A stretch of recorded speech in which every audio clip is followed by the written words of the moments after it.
Good afternoon, everyone. Yesterday was a big night for America and a big night for the Democratic Party. As candidates across the country, up and down the ballot, decisively defeated MAGA Republicans in an extraordinary rejection of the extremism that the American people have been experiencing since day one of Donald Trump's presidency, and an embrace of the Democratic vision to make life better for everyday Americans. As Democrats, we will continue to make clear to the American people that you deserve better, and that we're focused on driving down the high cost of living, fixing our broken healthcare system, and cleaning up corruption in the Congress, in the courts, and in the White House, so we can actually deliver an America of the people, by the people, and for the people. Democrats have all of the momentum in the world. Republicans woke up this morning and realized that they are no longer in a 2024 electoral environment. That's over, and they're done. They've lost any temporary progress that they've made with working class Americans, gone. Any progress that they've made with the Hispanic community, gone. Any progress that they've made with younger Americans, gone. Because the American people have had enough of the extremism, enough of the lies, enough of the broken promises, enough of putting the wealth and the excess in the face of the American people.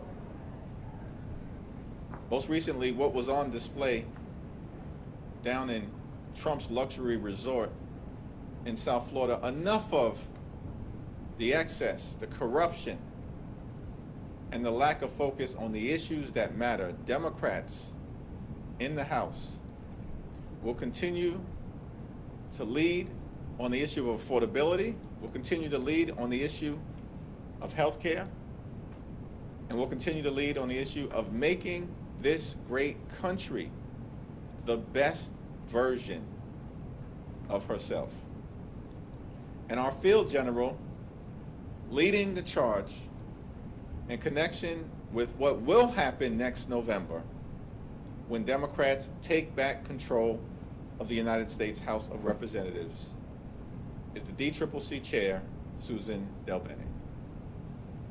Thank you, Mr. Leader. Thanks everyone for being here, and thank you for your leadership just through this incredibly tumultuous time.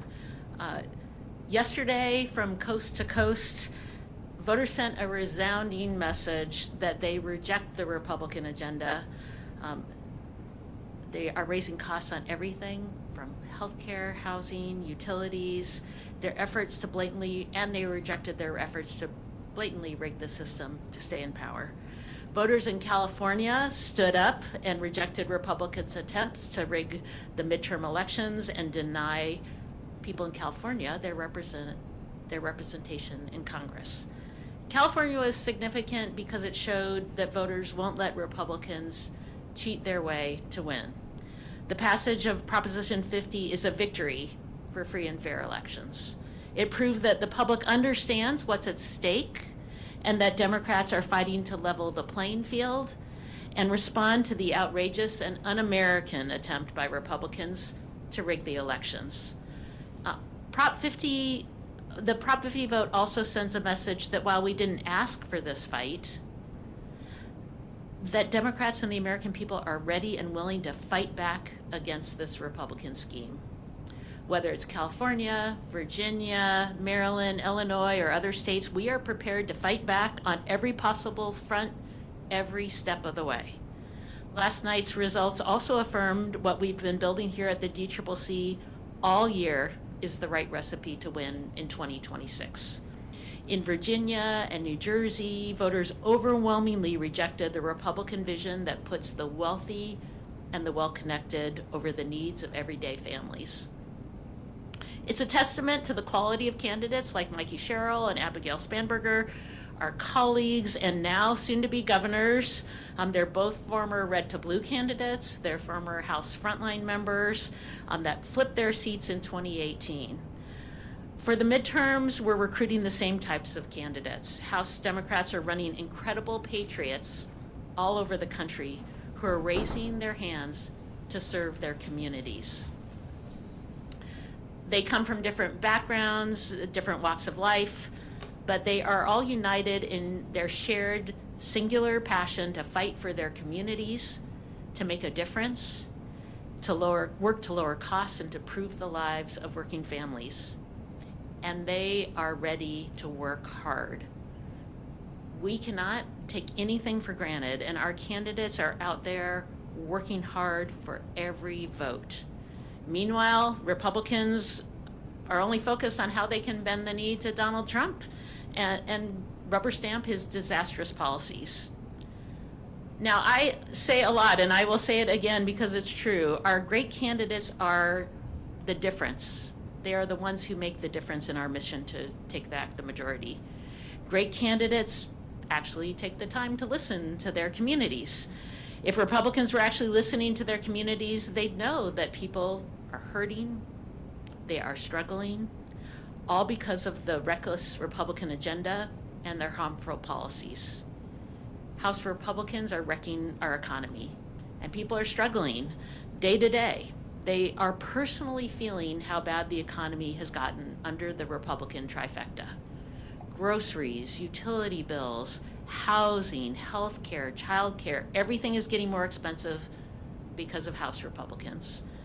Trump and House Republicans promised on day one to lower costs, and they've broken that promise over and over and over again. It's going to cost them the House majority. All year we've been saying that Republicans are running scared, and last night showed us why. By every metric possible, we are seeing the American public sour on Republicans' disastrous record of broken promises. And it's why voters are going to reject them in the midterms. House Democrats have the better message. We have stronger candidates, more resources, and as we saw last night, a favorable political environment. The American people are with us. And that's a big, big reason why we're going to take back the majority in 2026. Thank you, and I'll open it up for questions. Mariana. Through line between the success we saw in Virginia and New Jersey and also down in New York is obviously the message of affordability is one that House Democrats have been talking about throughout the year. We know that's going to be number one plank on whatever agenda you will have, but what other lessons, what other issues stood out to you all last night that will also be part of this House Democratic agenda to bring back? Well, it is the number one issue, and it was the number one issue in 2024 as well. And one big reason why we overperformed in the House, picking up seats on the Democratic side, was because we had candidates talking about economic issues, talking about those pocketbook issues on the ground. And it absolutely continues to be the top issue. Like I said, housing, healthcare, childcare, energy costs, groceries, all going up because of Republican policies. And people see that, they feel that. You saw people cast their vote knowing what's happening right now. We have candidates across the country who are talking about that. So that is having great candidates talking about the issues that matter, working hard, and actually listening to people is a huge reason why we win. Affordability is definitively the decisive issue, as we saw last night, and our candidates now, governors-elect or mayors-elect, are on their way to serving the communities that they sought to represent, because they leaned in aggressively on driving down the high cost of living and addressing the affordability crisis that we have throughout America. In an environment where Donald Trump promised to lower costs on day one, but costs haven't gone down, costs are going up. Trump tariffs are making life more expensive for the American people by thousands of dollars per year, and the American people know it. Housing costs are up, child care costs are up, grocery costs are up, electricity bills are through the roof, and now throughout this 36-day Trump Republican shutdown, the American people know that for tens of millions of folks, their healthcare premiums, copays, and deductibles are about to skyrocket at levels that will make accessing a doctor unaffordable for them because of the Republican refusal to extend the Affordable Care Act tax credits. And so we're in an environment where Democrats are going to continue to lean in on lowering the high cost of living because America's too expensive right now, and continue to make clear that Republicans haven't done a damn thing to make their life more affordable. And in fact, they've done the opposite, which is to make life more expensive for working class Americans, middle class Americans, and everyday Americans. At the same time, what is also interesting is that you saw decisive Democratic victories in other parts of the country that clearly also signal the national environment that we're in. Sweeping the state Supreme Court races in Pennsylvania, a battleground state that Donald Trump just won last year. Winning down ballot statewide races in Georgia for the first time in 20 years. That's an indication of the environment and a rejection by everyday Americans of the extremism that Republicans have unleashed on the American people. And thanks to great leadership from Governor Newsom, who's done a phenomenal job leading the Prop 50 effort side by side with the congressional delegation led by Zoe Lofgren, Pete Aguilar, and Speaker Emerita Nancy Pelosi, side by side with our partners in organized labor, side by side with the California legislative leaders. It was an all-hands-on-deck effort to get Prop 50 over the finish line decisively. But Prop 50 didn't involve an individual name on the ballot. It was an idea that we have to stop Trump from stealing the midterm elections and give the American people the ability to decide who should actually represent them in the Congress after the 2026 midterms. Thank you, Chair. Following up on Prop 50, Republicans, they filed a lawsuit this morning in an attempt to block California's greenhouse maps. What's your reaction to the lawsuit? Does that pose any concerns to the effort to, as the leader has said, to offset some of the attempts that Republicans have made to gain what Democratic seats through legislative recognition? First, I'd say it's interesting that Donald Trump goes to the Republicans in Texas and says, give me 5 seats, and Republicans say, yes, sir, and they think that's okay. The people of California, who got to have a vote and a voice, Republicans don't think that's okay. I think that says everything about where Republicans stand. It's a frivolous lawsuit. Everything that was done in California was done consistent with the Constitution at the state level, with the United States Constitution, and with Section 2 of the Voting Rights Act. Compare that to Texas, where everything was done to undermine the Voting Rights Act and violate the Constitution, because the 5 districts that were targeted by Donald Trump and Texas Republicans were all represented by African American or Latino members. All 5 that they want to wipe out as part of their effort to rig the midterm elections. And we expect that there will be a decision sometime soon from a 3-judge panel in Texas that might conclude that what was done by Texas Republicans was unlawful.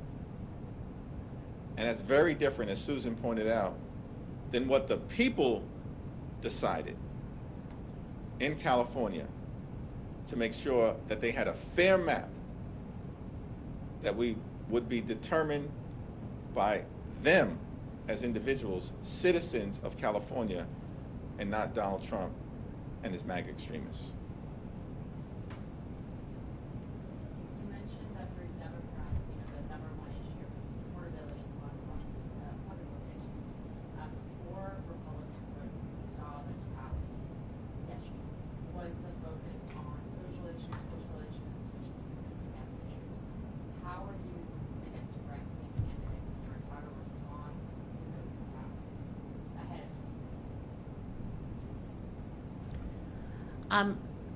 Candidates talking to people on the ground, talking the issues that matter, taking issues head on. That's how we win in purple districts. And we have candidates doing that. You saw that with Abigail Spanberger and Mikey Sherrill in their races. Talking about Republicans have nothing to talk about. They are not talking to people about the issues. They're focused on the pocketbook issues that are impacting their communities. Mikey Sherrill, Abigail Spanberger, great examples, but across the board, talking about issues, taking things head on, and I think that's why their campaigns were so strong. And we saw this last cycle too, folks talking straight on to issues that Republicans were raising, talking to their communities, having authentic leaders who stand up for their communities. That's how we win. Abigail Spanberger focused on 3 issues: affordability, as it relates to housing and healthcare and utility prices.